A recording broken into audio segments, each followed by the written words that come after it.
The world of men had never seen a storm like this. The skies above the kingdom were black with smoke, the ground torn apart by fire and claws.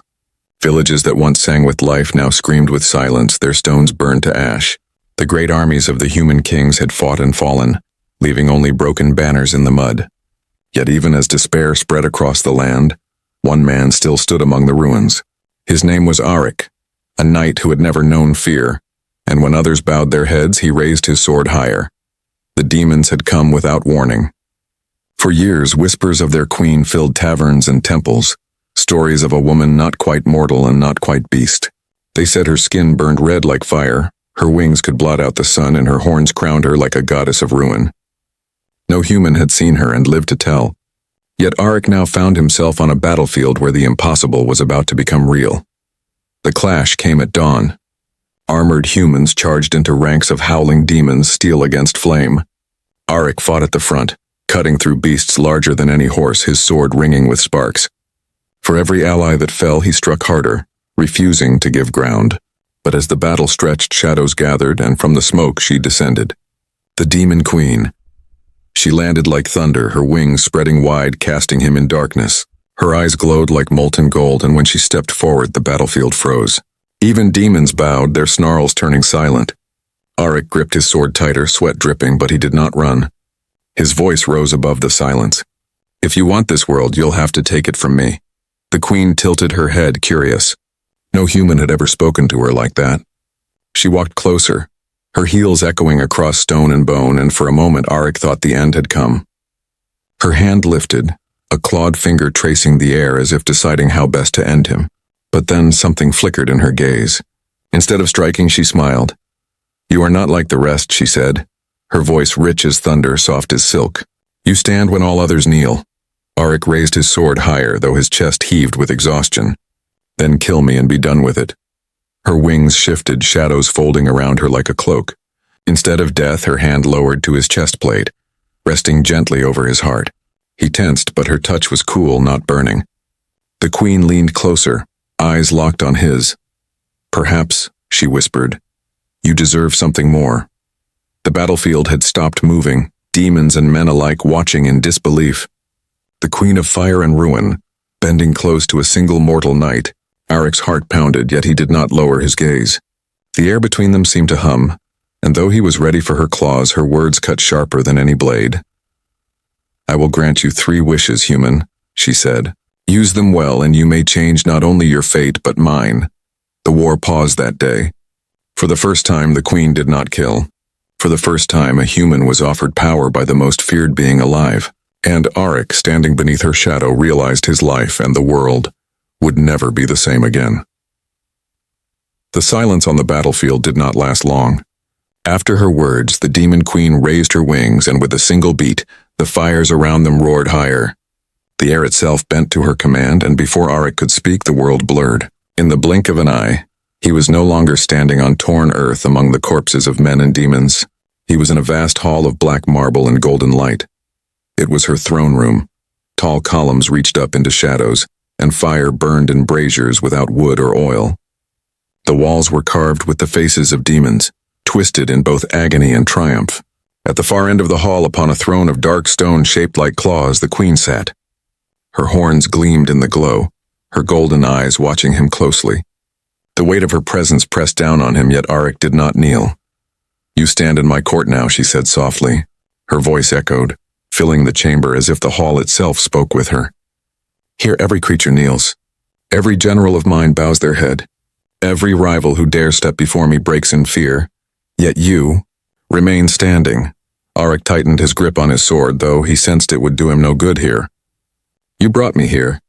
Tell me why. Why offer me these wishes instead of ending me?" The queen leaned forward, resting her chin upon her hand. Her long white hair shimmered like silver in the firelight. "Because no blade, no spell, no army has challenged me as you did. You fought without fear. You looked into my eyes and did not break.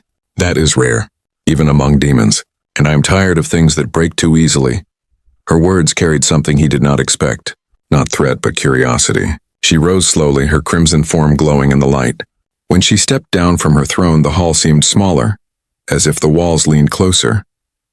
Her wings folded behind her, but her aura filled the space. "I will grant you 3 wishes," she said again, each word ringing like a promise written into stone. "But you must understand, human. Each wish carries a cost. The greater your desire, the greater the price. I am no kind fairy of human tales.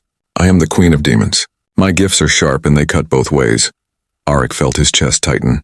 1,000 things rushed through his mind. Victory for his people, the end of war, the return of the dead.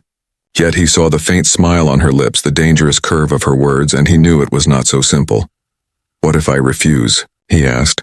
Her eyes glowed brighter, her steps circling him like a predator circling prey. "Refuse, and I return you to the battlefield, alone. The armies of your people shattered, the ground soaked in blood. You will fight until you fall, and then you will feed the fire like all the rest." His jaw clenched, his hand tightening on his sword. He hated that she was right. Humanity could not win this war without something more, and here she was offering him that something, though her smile warned of dangers unseen. At last she stopped before him, close enough that he could feel the coolness of her breath. "Choose, Arik of Men. Make your first wish, if you dare." The hall went silent. The flames in the braziers seemed to lean toward them, waiting. Shadows of winged demons high above the columns watched from the dark, silent witnesses to this moment. Arik looked into her golden eyes, seeing no mercy, no kindness, only raw power, waiting to see what he would do. He thought of his people, of the burning villages, of children huddling in caves while demons roamed free. He thought of kings who had already fallen, and armies swallowed in fire. He thought of the hopelessness that grew heavier with every passing day, and then slowly he lowered his sword. "I will make a wish," he said at last. His voice was steady, but his heart thundered in his chest. The queen smiled faintly, the kind of smile that could burn or bless. "Good, then speak it." "Let me hear what a mortal dares to ask of me." The first wish was about to be spoken. The hall was silent. The fire did not crackle, the shadows did not stir. It was as though the very palace of demons held its breath, waiting for the human's words. Arik stood tall, though his chest rose and fell like a man bearing the weight of the world. The demon queen, radiant in her terrible beauty, leaned closer, her golden eyes fixed on him. "Speak," she whispered, her voice low, dangerous, yet strangely soft. "What is it you wish for, mortal knight? Power, glory, the throne of your enemies?" Arik's hand tightened on his sword hilt. He looked up at her throne, the carvings of twisted faces, the glow of fire that never died. He thought of what she had said, that every gift carried a cost. And then he thought of his people, tired, broken, scattered. He thought of the fear that had eaten into every heart. Finally, he spoke. "My first wish is that you spare the lives of the children in the villages your armies conquer. No more slaughter of the young. No more burning of their homes with them inside. Leave them safe." The queen's eyes flickered, her expression breaking for just a moment. The court above stirred in whispers, sharp claws scratching at stone as demons muttered in disbelief. "Is that all?" she asked, almost stunned.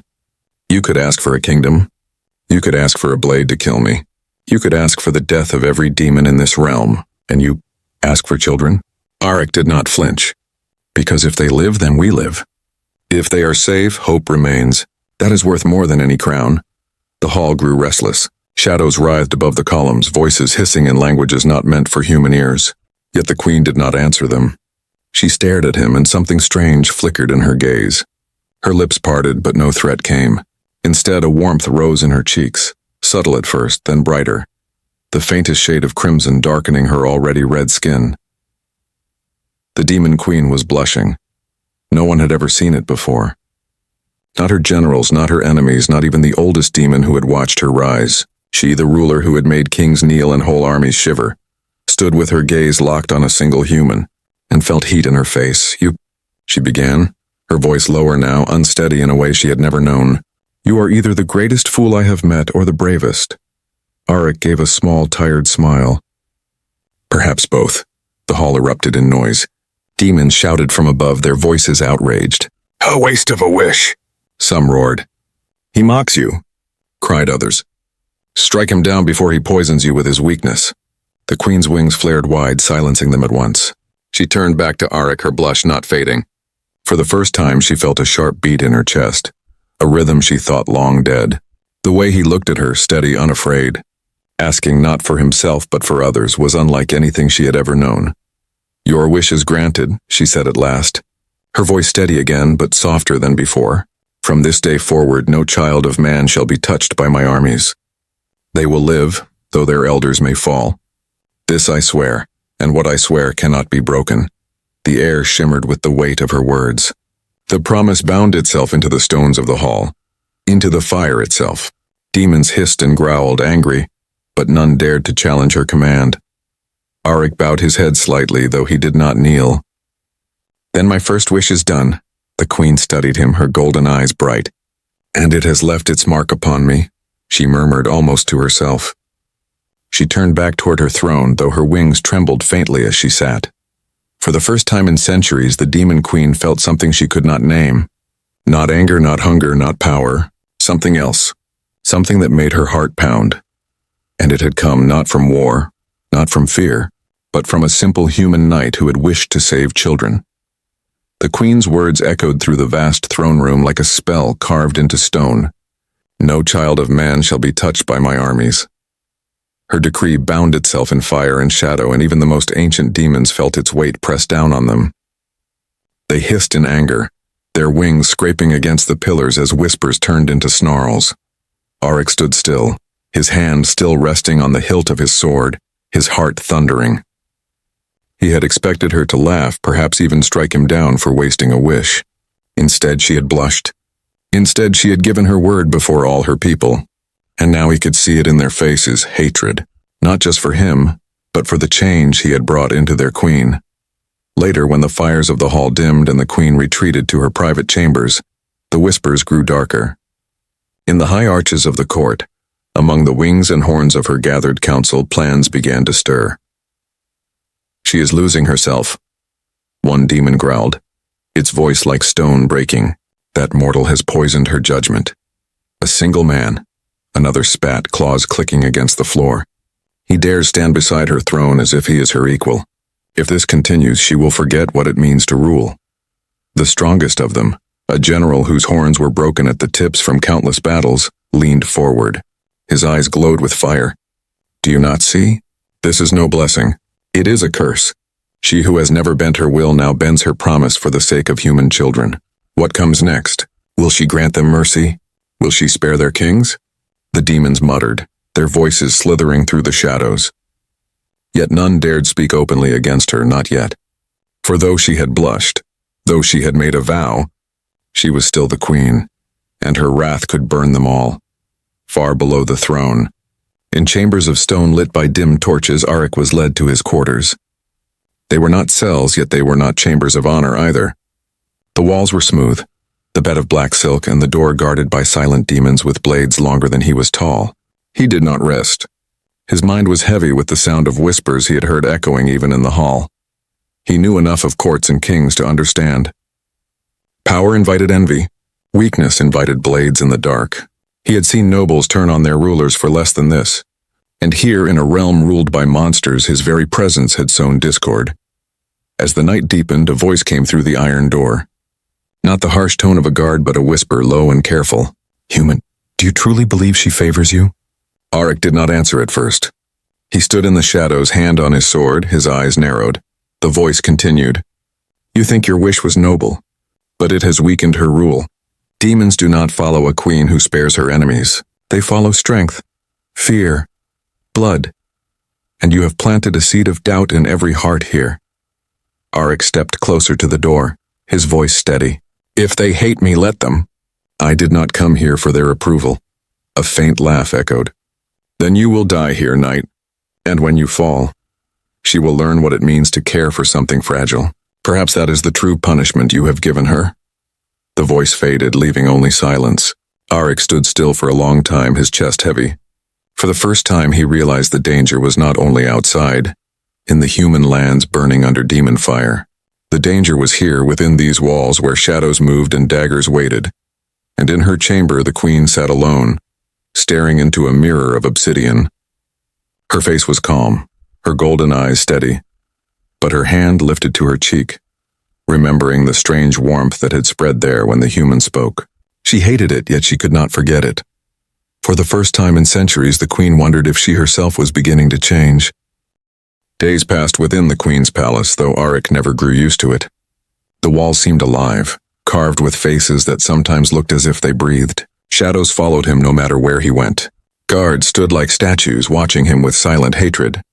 Yet no hand moved against him. The queen's word was law, and until she broke it, none dared strike. Each evening he was brought before her throne. She sat high upon the black stone seat, her crown of horns gleaming in the firelight, her golden eyes fixed on him.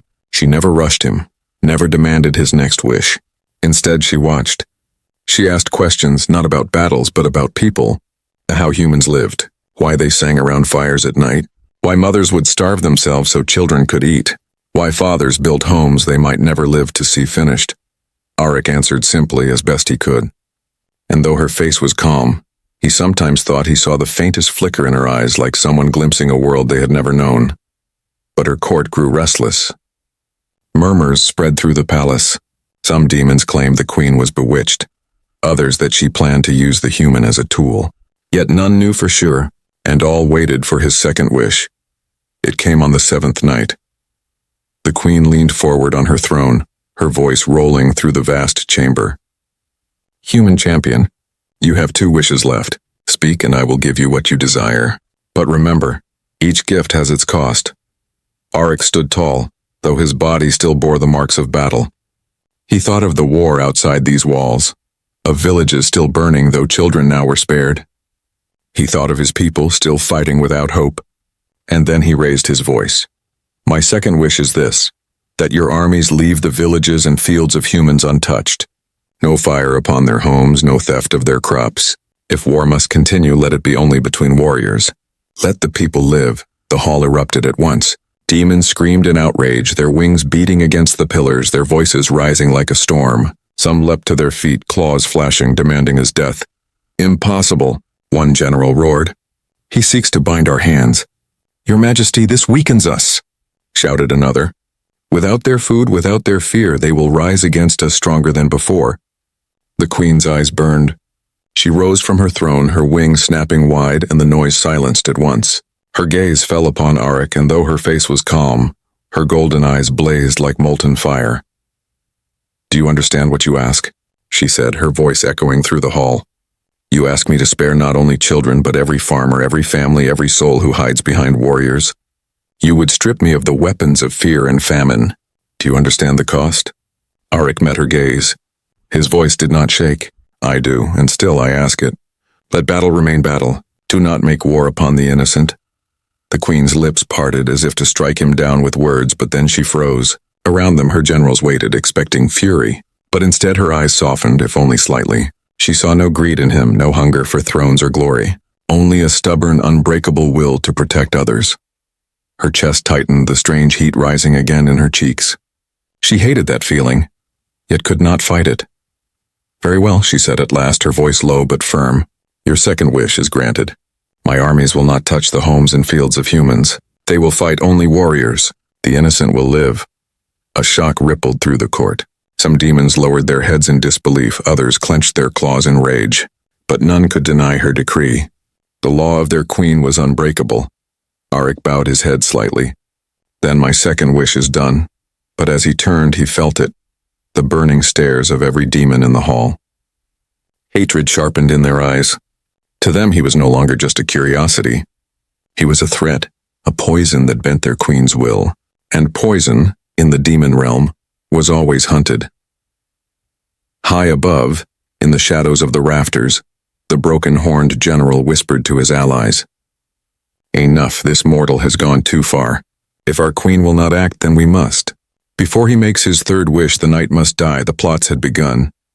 The palace of the demon queen never truly slept.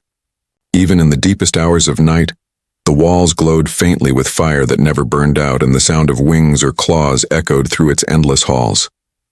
Yet on this night something moved differently. Shadows lingered longer than they should. Whispers slid across stone, too hushed to be heard by mortal ears. Auric sat in his chamber, sharpening his sword against a whetstone. The blade was nicked and scarred, the same weapon he had carried since the war began. It had no magic, no runes, but it had never failed him. He did not expect it would matter here. One man against an entire palace, but still he kept it ready. The door creaked. He turned sharply. A demon guard stood there, its black armor gleaming faintly. "The queen summons you," it hissed. Arik rose without hesitation.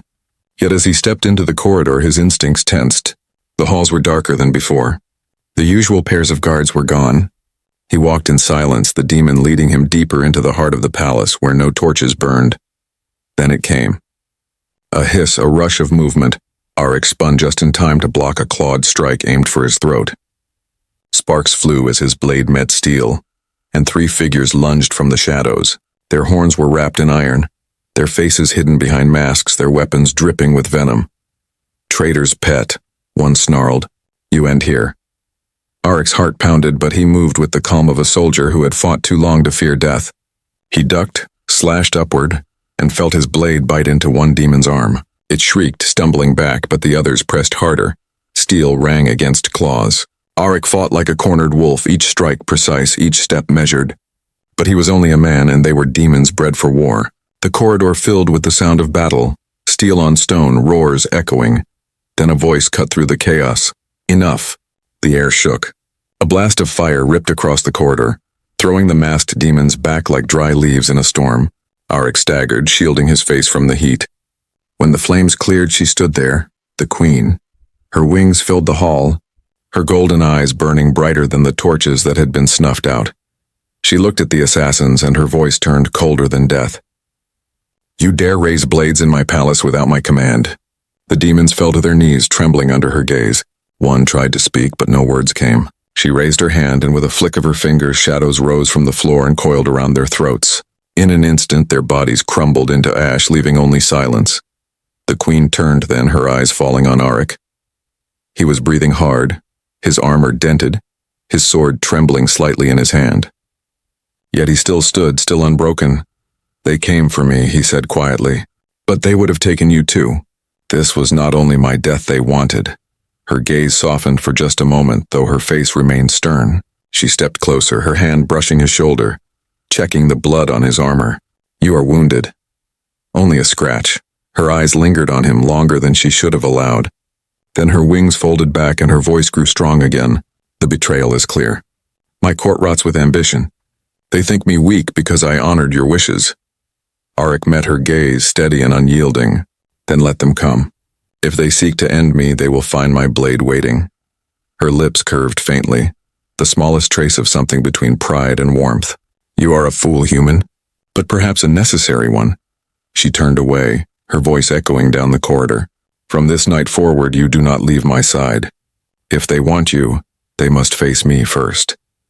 And so the knight who once stood against her on the battlefield now stood at her side within the palace. Together they faced the storm that brewed in the shadows, an empire of demons plotting against their own queen, and a mortal who had become the spark of change. But outside the palace walls, armies gathered. The war was not over. It was only waiting. The morning after the attack, the palace was filled with silence. No demon dared speak of what had happened, yet the air carried the heavy weight of fear. The queen had destroyed her own assassins in front of her knight, and though her power was unquestioned, doubt now spread like poison. Arik walked beside her as she moved through the halls. Guards bowed, courtiers lowered their eyes, but the whispers never stopped. He felt their stares on his back, sharp as knives. To them he was the crack in their queen's armor, and cracks were meant to be broken. Yet when the queen reached the high balcony that overlooked her dark empire, she did not look at her demons. She looked at him. Her voice was low, meant for him alone. "You are still alive because you fought like one of us." Arik stood tall, though his shoulder ached where a claw had cut deep. "I did what I have always done. I survived." Her golden eyes lingered on him, tracing his scars, the way his armor bore the dents of battle. She had seen countless warriors, demons whose strength could split mountains, yet none had fought for her throne with the same fire this mortal had shown. It unsettled her. It stirred something she thought long buried. That evening she summoned him not to her throne, but to her private chamber. The walls glowed with a softer light, the fire here golden rather than red. A great table of maps stretched before her, dotted with markers of stone and bone. Armies moved on both sides, human and demon alike, preparing for a final clash. She gestured for him to stand beside her. "Look," she said. "Your people gather here near the river pass. They think themselves strong enough to resist. But my armies could crush them in a day." Arik studied the map, his jaw clenched, his hand resting on the hilt of his sword. "Then why not?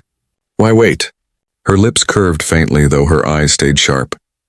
"Because your wish bound my hand. No villages, no homes, no crops. To strike them now would mean only warriors meeting warriors.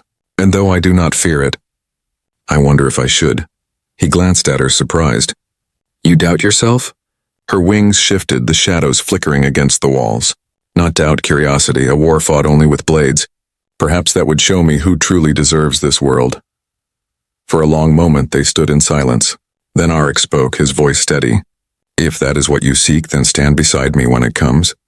Fight not as queen of demons or as ruler of shadows. Fight as one warrior against another. Then you will know the truth." Her golden eyes locked on his. The challenge in his words struck her deeper than any blade. No one had ever spoken to her like that.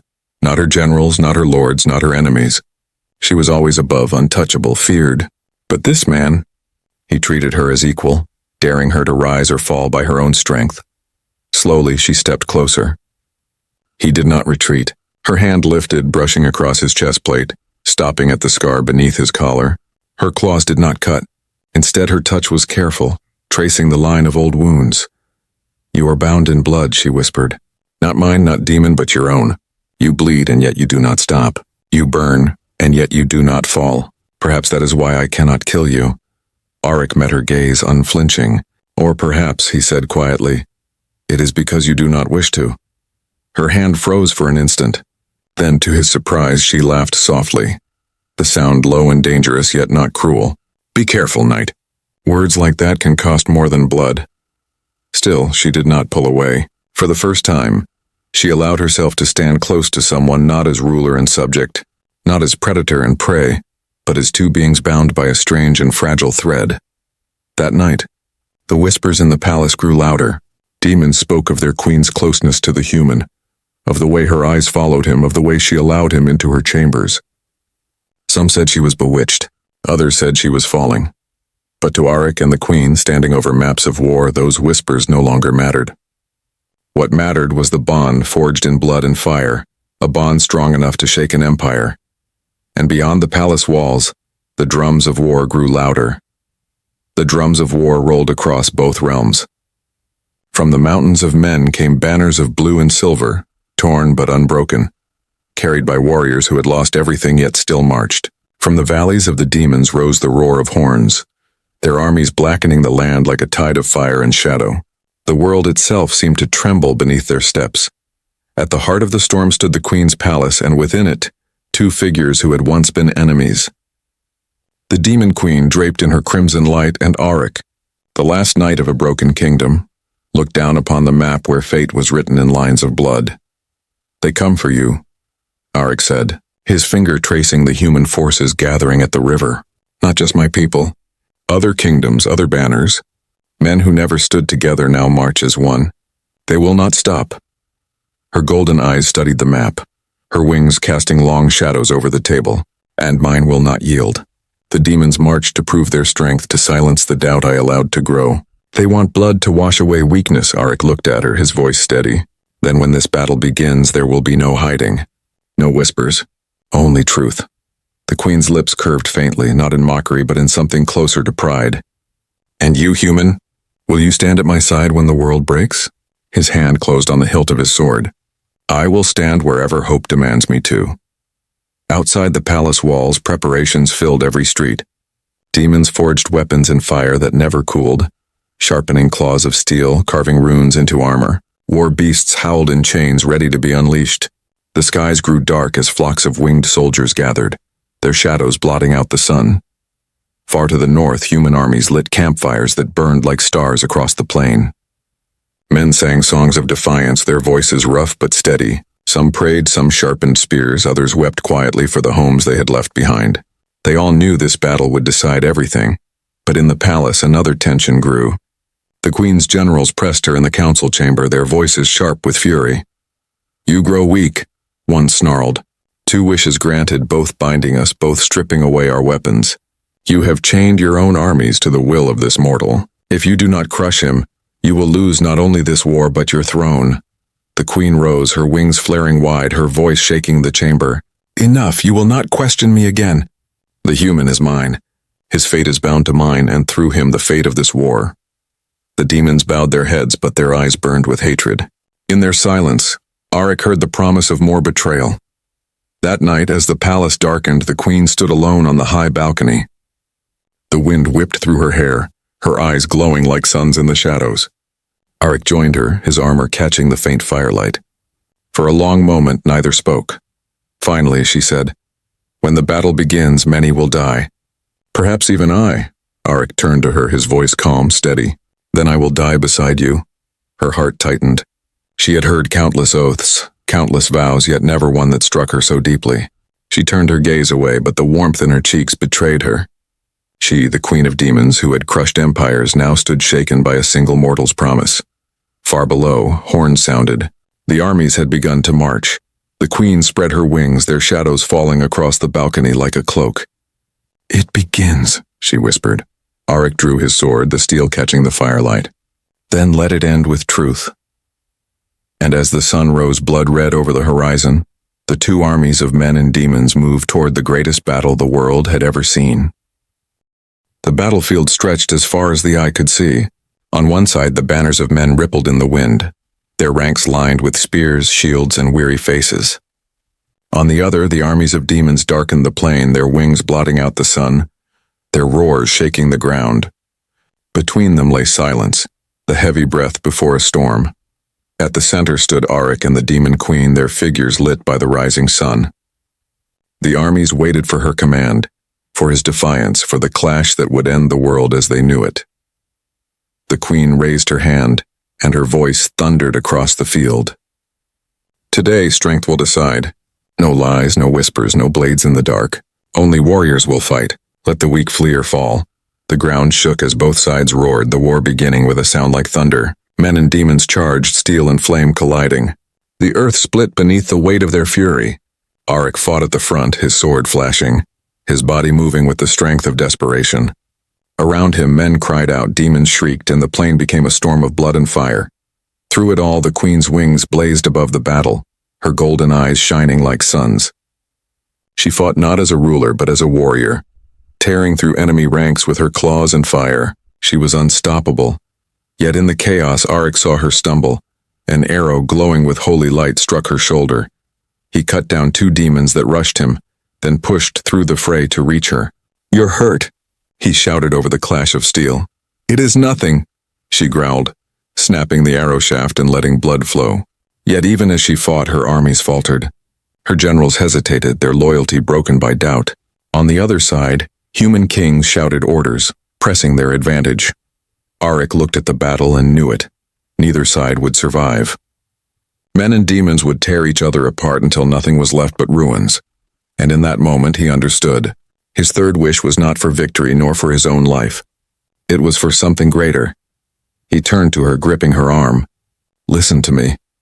Her eyes burned with fire, but she froze at the urgency in his voice. "My third wish," he said, his voice steady despite the chaos around them. "I wish for peace between our people. No more slaughter, no more endless war. I wish for demons and humans to live without destroying each other." The queen's golden eyes widened. For the second time since meeting him, she felt her face flush, her chest tighten. Around them, the battle raged, but those words cut deeper than any blade. "You," she whispered, almost breathless. "You would use your final wish. For this?" Auric's gaze did not falter. "If there is no peace, then none of this matters. Not victory, not survival. Only death. End it now." "You can." The queen's wings trembled, her body frozen in war's chaos. She had expected a man to wish for his people's triumph, for her death, or for glory eternal. But instead he asked for something she herself had never dared to imagine. Peace. A future not ruled by fear, but by choice. Her generals screamed at her from across the lines. "Do not listen. Strike him down. End this madness." The human kings roared from the other side. "Kill her!" Now while she bleeds. But the queen raised her hand. Power surged from her body, fire and shadow spreading like a storm. The battlefield froze. Men stopped mid-swing, demons halted their claws. Every warrior felt her command, stronger than any chain. Her voice rolled across the silence. The third wish is granted. The fire of her decree spread into the earth, into the sky, binding both realms. Weapons fell from hands, banners lowered, and for the first time in centuries the battlefield did not end in blood. It ended in stillness. Arik stood beside her, his sword lowered. The queen's chest rose and fell, her face unreadable, but her eyes lingered on him. He had used his last wish not to save himself, not to destroy her, but to give her something even she had never held. A future, and the world waited to see if she would honor it. The battlefield was silent. The clash of blades, the roar of beasts, the screams of dying men and demons, all of it had been cut away by the queen's decree. Fire still smoldered in the fields, banners still fluttered in the smoke, but no warrior dared move. Every eye was fixed on her, the demon queen and the human who stood at her side. Her wings were spread wide, her golden eyes burning brighter than the sun. She had spoken the words, binding them with her power, yet even she felt the weight of them pressing down upon her heart. For centuries she had ruled by fear, by war, by fire, but now she stood with a mortal knight who had used his last wish to end the very thing that gave her strength. Slowly she turned to him. Arik stood steady, his sword lowered, his armor streaked with blood and ash. He looked not at her crown or her power, but into her eyes as if nothing else mattered. His voice was quiet but strong enough to pierce the silence. "It is done. Your promise binds us both. Now prove to them it was not in vain." The demons snarled, their generals stepping forward, faces twisted in fury. "You cannot do this," one roared. "Our kind was born to rule, to burn, to break. Peace is weakness." The human kings shouted as well, their voices filled with suspicion. "Do not trust her. She lies as all demons lie. Strike her down, knight, before she deceives us again." The queen's gaze swept over them all. Her generals, her lords, the human kings with their broken crowns. And then she raised her voice, heavy with fire and truth. "No more. The age of endless war ends today. The wish of this mortal is my command, and what I command cannot be broken.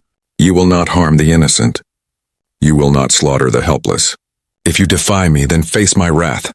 Her wings flared, her shadow falling over both armies. The earth itself seemed to shake, and not a single soldier dared move. Arik stepped forward, standing before both sides. His voice was hoarse but strong. "You call me weak, you call me a fool. But it is not weakness to want life instead of death. It is not foolish to choose hope instead of ruin. If you think me unworthy, then strike me here. But if you believe there can be something more than war, then stand down. Live." The field was silent. Men lowered their swords. Demons folded their wings. The war had not been won or lost. It had simply ended. The queen looked at Arik then, and for the first time in her long reign she felt something heavier than power, something greater than fear. She felt the pull of a choice that was not bound by blood or fire, but by will. She had granted his wishes, but she knew the truth.